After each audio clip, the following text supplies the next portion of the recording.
Hibernation Station. Hibernation Station. Hibernation Station. Hibernation Station. Hello, LR. I'm Caitlin Burton. And I'm Asia Wilson. We are here to bring to you another episode of your Hibernation Station. Let's hear all the exciting things that are going on around campus. Are you looking for a good read or wanting to write a story? If any of those ideas interest you, check out the Rhynian, LR's student-written newspaper. For more on the Rhynian, here's Jimmy Hilton. Good morning. I'm sitting down inside the Cromer lobby this morning doing one of my favorite things, sitting down, relaxing, and getting ready to read one of my favorite school newspapers, the Rhynian. It's about local stories that are going on campus and even outside the world that's actually written by the local students. Let's talk to a few people about the Rhynian and see how they feel about it and also what they enjoy most about. Professor Susan Yingling, she is the staff advisor for the Lenoir-Rhyne. Susan, thank you for taking the time to do the interview. A couple questions we want to ask. One of them is, can you tell people more about your job and like what you do and helping out students with the paper and everything? Okay, well, I'd be happy to. Thank you for asking me. I would like to start out by first saying that, the newspaper used to be named the Lenoir-Rhynian, but we had a name change, and now we are just the Rhynian. It flows with our simpler format and more graphic and user-friendly format. So our newspaper comes out once a month. It's a monthly publication, a broadsheet, and it's a great way for students to be published and to write. We operate on a volunteer basis, so all of our staff writers are volunteer. Once you write with us, you are welcome to apply for a position. There are a lot of editorial positions open for next year. We encourage all people who like to write to come to a meeting and see what we're about. And this is a way for your voice to be heard. In addition, we've also started an online newspaper, so be looking for that in our next issue of the newspaper, the December-January issue that will be coming out tomorrow. Look for links to the Lenoir-Rhyne's new online newspaper. So that's exciting news from your campus newspaper. Obviously, since it's a campus newspaper, we do write about what's going on at school and everything, but do students also write about what's going on maybe outside, maybe some local news, some state news, and possibly even some international and national news as well? I mean, absolutely, and you're right. There's a lot of different types of writing. You can do feature writing, you can do sports writing, you can write for in the political realm. We publish stories about all different kinds of topics and subjects. We welcome students who are artistic, want to come on board and do an editorial cartoon. We have all different types of writers. Susan, going back to one point that you said earlier about, you don't have to be a comm major to write for the paper. You could be in any major, just any person, just interested in possibly writing for a school paper. That's right. You do not have to be a comm major to be affiliated with the newspaper. And we've had many students come and write with us who are English majors and just in all different majors. We've had political science majors, and you can be an art major. You can basically, the newspaper is just a platform for your voice. This is a way for you to be published, to add to your portfolio, to be heard, and to make a difference, and it looks great on your resume. And there you have it. Lots of great stories around campus from lots of great writers here that are on campus. You can pick up a copy at the Writing at different places on campus at the Spare. It look exactly like this where it has Lenoir-Rhyne. In fact, I'm going to go ahead and pick up another copy myself. And you know what? I'm going to go ahead and end this broadcast right now so I can go ahead and read it. For Hibernation Station, I'm Jimmy Hilton. Back to you guys in studio. Upon entering LR's freshman year, this year's seniors on the football team walked into a losing program. The record was bad, and players' attitudes were even worse. Now the graduating seniors are leaving a winning program that has won its first conference championship since 1994. Let's go to Randolph Curl, who is with senior football player Major Herring, to learn more. Hello, this is Randolph Curl, here with starting quarterback Major Herring and first team all-conference quarterback. We're here today to talk about how the attitude around the football program has changed since Major's freshman year. His freshman year, they went 2-9. This past year, They were 7-3 and conference champs. So Major, tell me about your freshman experience in terms of football. Well, I came to Lenoir-Rhyne as 4 years ago, and I'd come from a winning program at Camden County, and we won. I think I only lost maybe 4 games my whole high school career. So coming to Lenoir-Rhyne and playing football for them, a losing program like that, it was definitely a different experience for me. I wasn't used to losing, and it was very hard to go week to week and lose that many games. It was frustrating, but I think it was also a learning experience for me too, because I had to compete for a job at quarterback, and I got to play a little bit, not a lot. We had a senior with Justin Sanders. He was a senior and I was just a freshman, so he got a lot of the playing time, but I was able to play a lot more than I thought, but it was still hard playing for a team that wasn't winning compared to what I was used to. How did that affect you mentally? I didn't enjoy being here my freshman year. It was hard. School, I enjoyed the school. I enjoyed some of the friends that I was making, but it's hard to go out to practice every day when you're not winning. And it's hard to enjoy being on a team that doesn't understand winning or doesn't think that they're ever going to win. And I mean, that's what you play football for, is to win. And yeah, it's a fun sport, but when you're not winning, it's not fun too. It's a very hard sport because practice is hard, the off-season workouts are hard, weightlifting's hard, and the only thing that's fun is the game. And the only time a game's fun is if you win that game. So when you're losing, nothing about football is fun. So it was frustrating. A lot of people who would have been in your position would have transferred. What kept you from transferring? Well, I made a commitment to LR. I told them that I was going to be here. I signed a contract saying I was going to be here for 4 years. And it crossed my mind a few times to leave, but in the back of my mind, I said, you know, what would that make me? I could just walk out and try to go somewhere where it will be easy, or I can stick around and try to change this program. And I made a lot of friends, and that helped me stick around, but I really felt like we could get to be a winning program if we just worked hard enough, and I think that's what kept me here. What was the attitude like on the teams when they were losing? What was their personality? Well, there was 2 different attitudes, I guess. There was people like me who knew that there was a chance that we could turn this around and that really wanted to and wanted to get back to winning. And then there was some other people who felt like Lenoir-Rhyne was too far gone and that we would never win. And they went out to every game thinking, we're going to get beat. We're playing Carson Newman. It's definitely a loss. And they would look forward to the weekend after the game more than they would the game. But there were still a lot of people that were like me and that felt like we could win, especially a lot of the younger guys in my class. We wanted to change this program. We came into this and said, hey, we want to come and help this program out. Some of the older guys, the seniors and the juniors at the time, they just felt like Lenoir-Rhyne was too far gone, and their attitude about winning and about the game was just, it was a very poor attitude.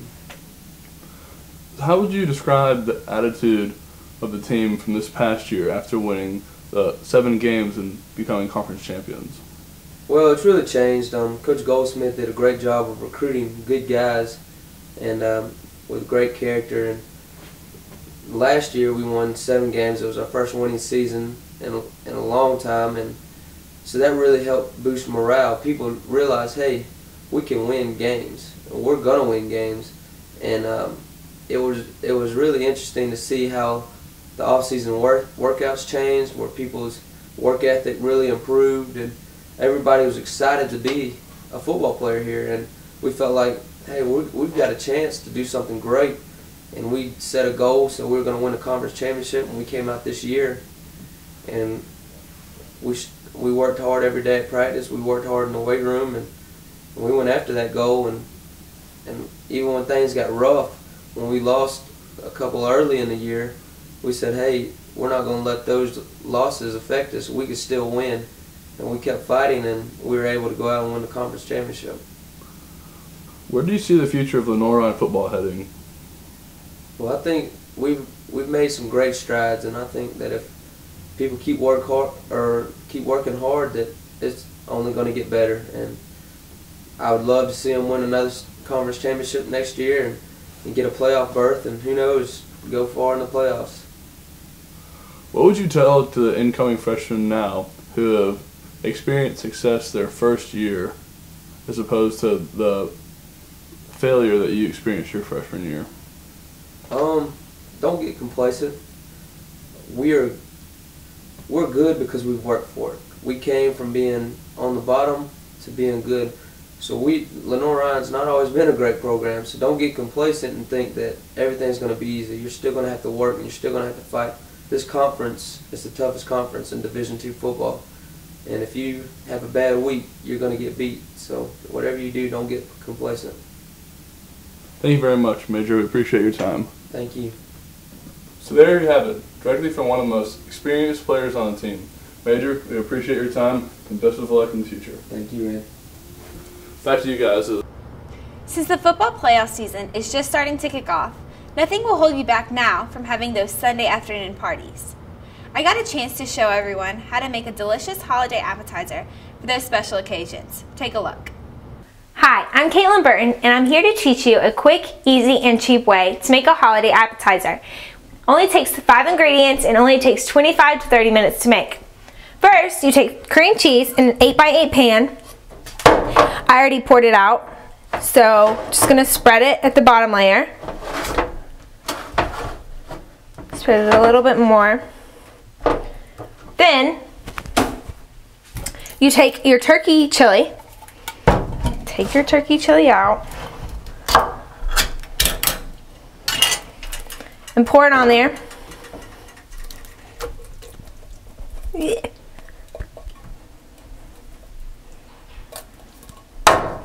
Spread it around. Make sure it's all spread. Third ingredient is salsa. I use medium because I don't like mine too spicy, and don't put the whole can in there or make it really watered down. So you have cream cheese on the bottom, turkey chili on the second layer, and you have medium salsa for the third layer. And you take Mexican cheese, any cheap kind of Mexican cheese, pour the whole thing in there. Make sure it's spread out.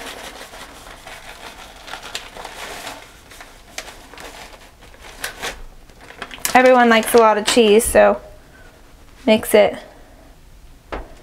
it's spread.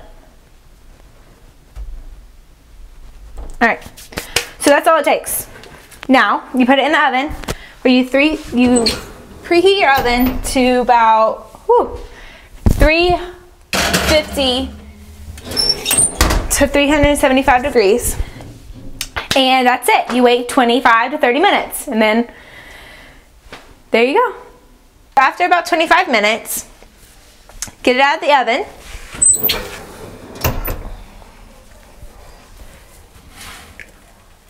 Where you should let it cool for about 3 minutes. Me, I'm not going to. So, take some chips.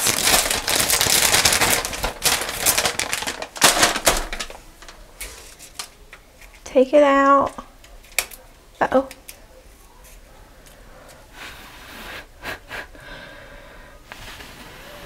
Should really let it cool.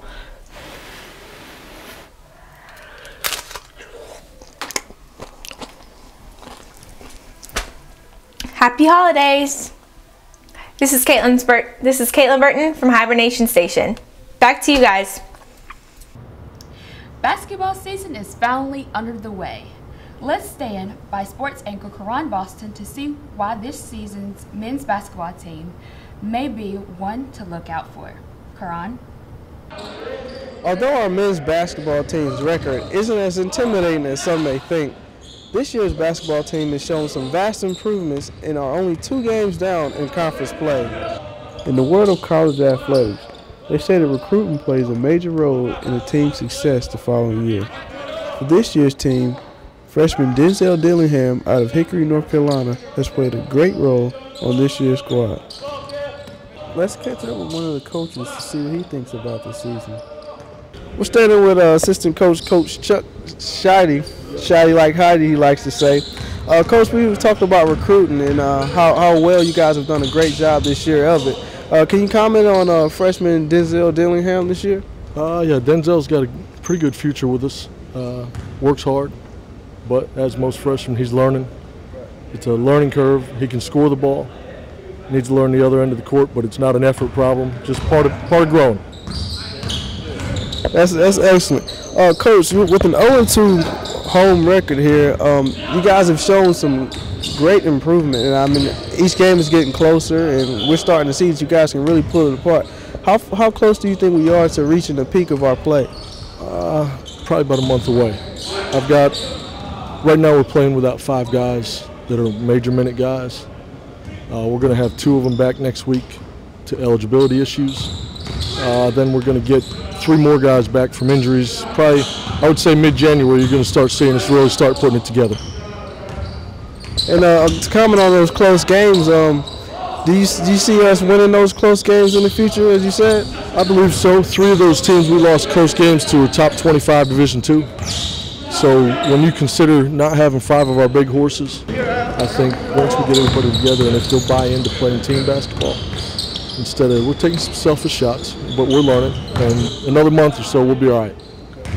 All right, man. We're looking forward to seeing you guys progress this year. We've seen it happen so far yet, and we're glad to have this moment with you. Thank you, sir. Thanks for your time. Thank you for yours.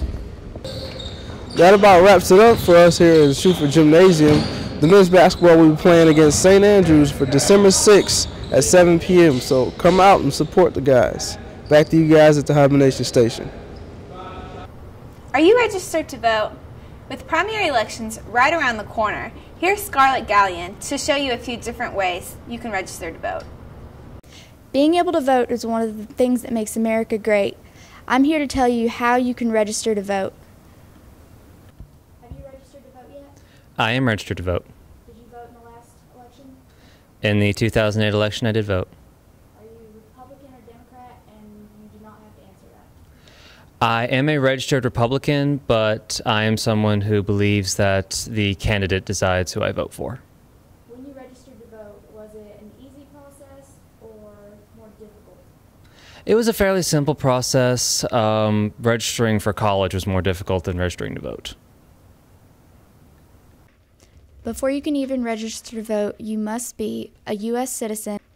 Before you can even register to vote, you must be a U.S. citizen, at least 18 years old by the day of the general election, a resident of the county at least 30 days prior to the election. Local Board of Elections during regular business hours.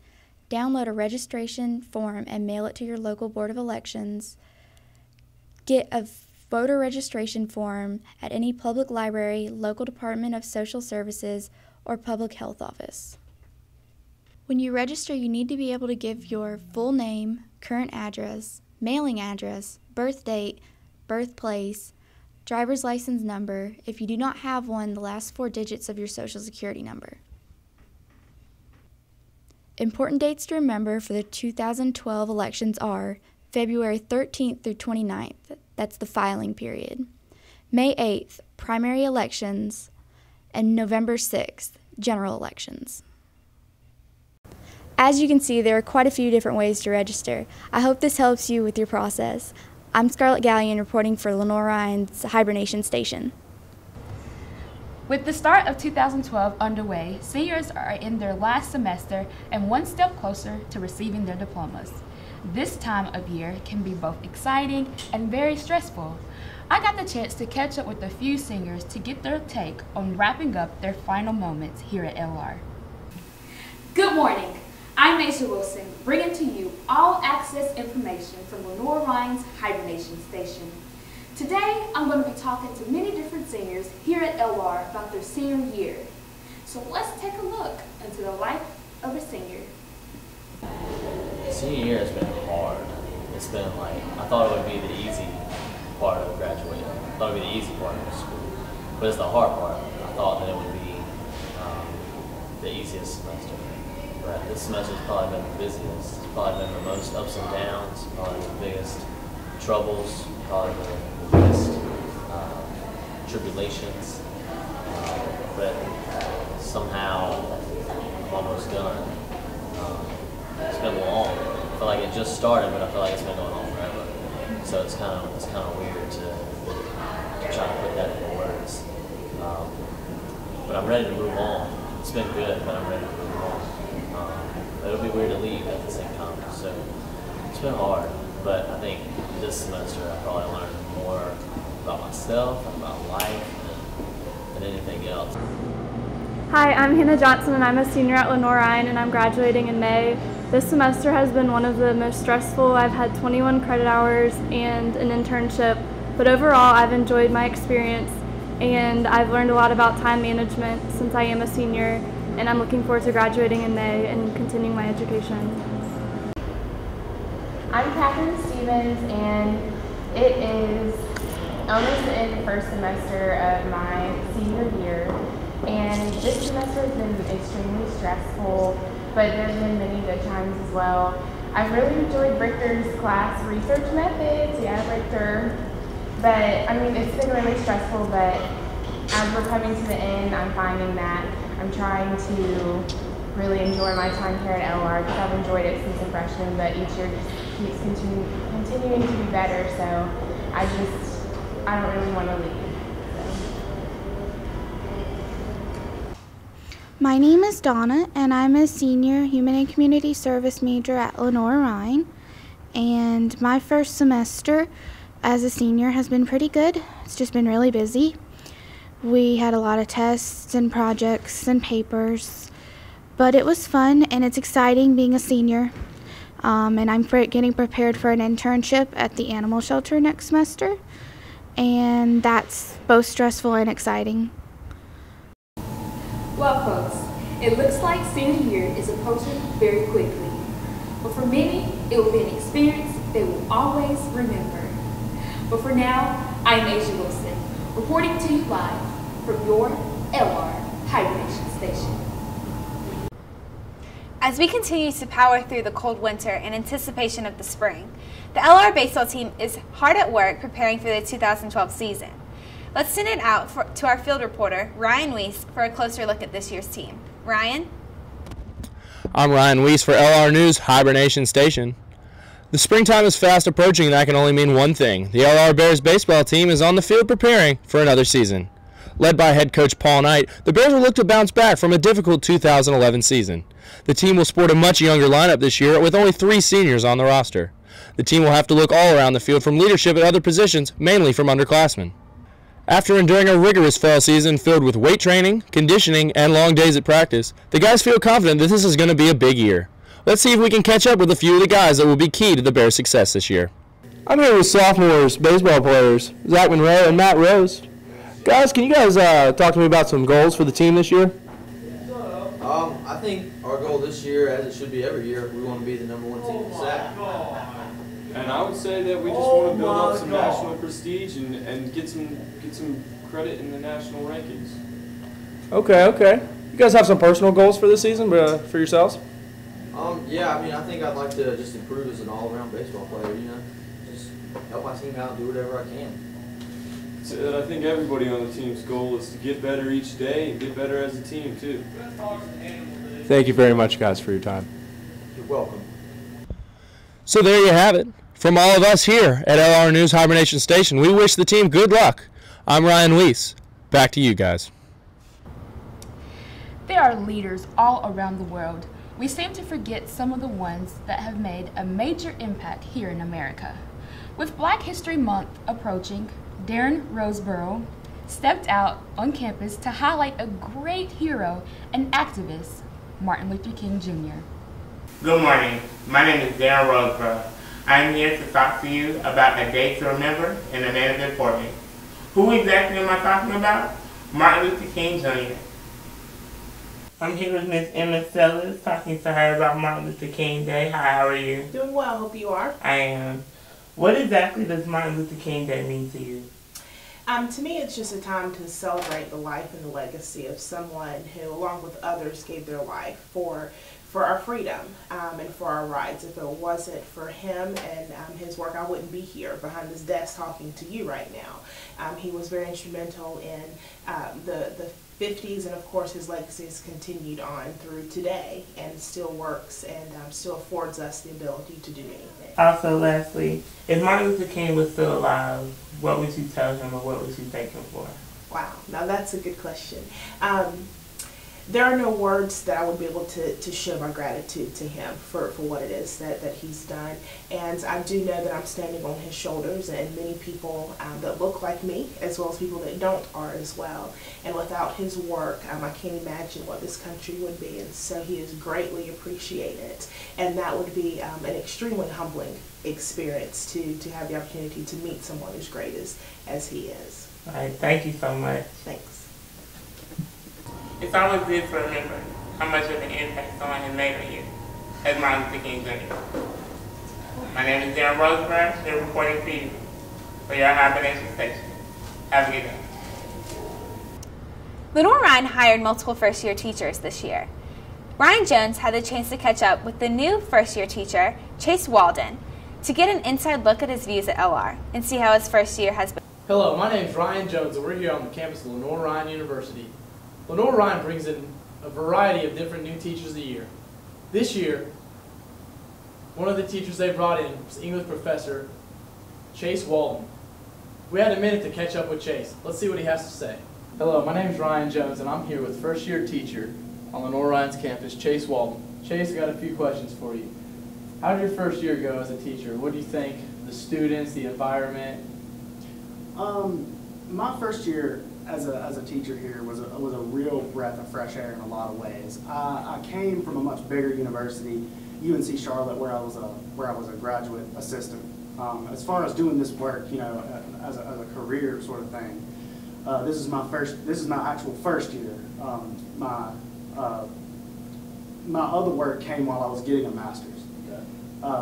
So, you know, I don't know how that's shaped or influenced my perceptions at all, but the best thing about LR is that I feel like I have the space and the time to give to each student as the need arises. Whereas somewhere like Charlotte, the course load was just ridiculous. You know, you had about 4 or 5 more students per class, which, you know, you're gonna feel. You know, you have to teach more classes, that kind of thing.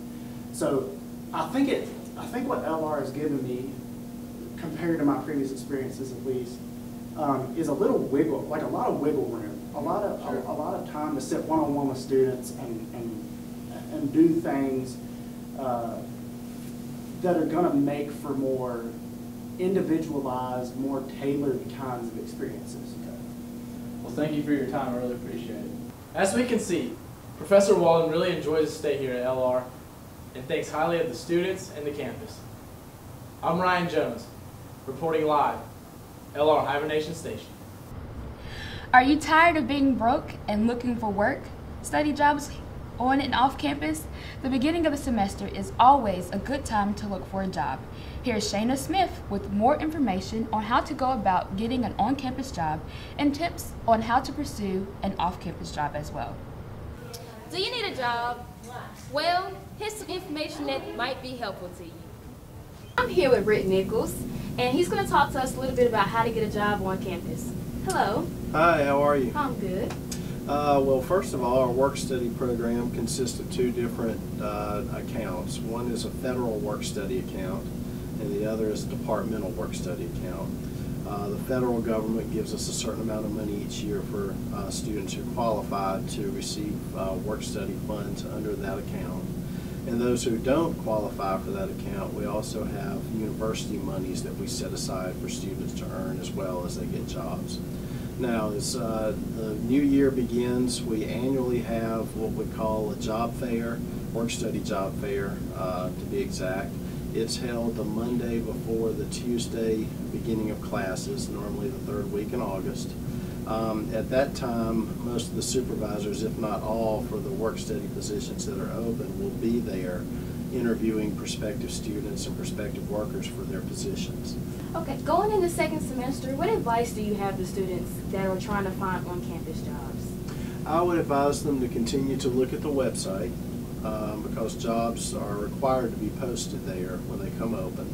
I would also advise them just to go to different places if they see positions on campus that they'd like to be considered for that they have an interest in, to go try to find out who that supervisor is of that position and just put their name in the hat that way. They may not have an opening at that point, but maybe some point later in the semester an opening will occur, and then they'll be in line. That supervisor may take their name and number down and give them a call out of the blue, and at that point they can get the job. So jobs are a little more difficult to get in the spring semester because, again, most of them have been taken in the fall.